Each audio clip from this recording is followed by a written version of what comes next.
Ram Setu కట్టాలన్న idea ఎవరిచ్చారో మీకు తెలుసా? ఈ వీడియోలో చూద్దాం రండి. వానరసేనతో కలిసి రామలక్ష్మణులు దక్షిణ తీరానికి చేరుకున్నారు. ఈ సముద్రం దాటాలంటే సముద్రం మనకి సహాయం చేయాలని శ్రీరాముడు దర్భాసనం వేసుకొని 3 రోజులు దీక్షతో ఉపాసన చేశారు. కానీ సముద్రం రాముడికి దారి ఇవ్వలేదు, సమాధానము చెప్పలేదు.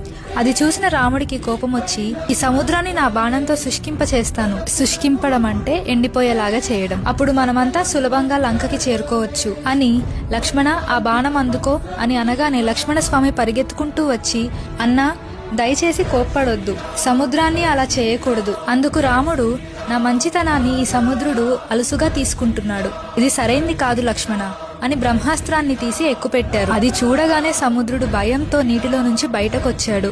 రామా శాంతించు, నన్ను క్షమించు, దాటడానికి వీలు కాకపోవడం, లోతుగా ఉండడం అనేది నా స్వభావం. నేను పంచభూతాల్లో ఒకడిని. మేము మా స్వభావాలకి విరుద్ధంగా ఉండలేము కదా. కానీ స్వామి, మీ కార్యానికి ఖచ్చితంగా నేను సహాయం చేస్తాను. ఇదిగో మీ వానరసేనలోనే విశ్వకర్మ కుమారుడైన నలుడున్నాడు. అతను నా మీద వారధి కట్టగలడు. నేను ఆ వారధి నిలిచేలాగా పట్టుకొని మోస్తాను. ఈ నలుడి ఆధ్వర్యంలో మీరు వారధి కట్టండి. మీరందరూ దాటే వరకు సముద్రంలో ఉండే ఏ జీవి వల్ల కూడా మీకు హాని కలగకుండా నేను చూసుకుంటాను అని సముద్రుడు రాముడితో అన్నాడు. వీడియో నచ్చితే లైక్ చేయండి. ఈ విషయాన్ని మీరు కొత్తగా తెలుసుకున్నట్టయితే YESS అని కమెంట్ చేయండి. జై శ్రీరామ్.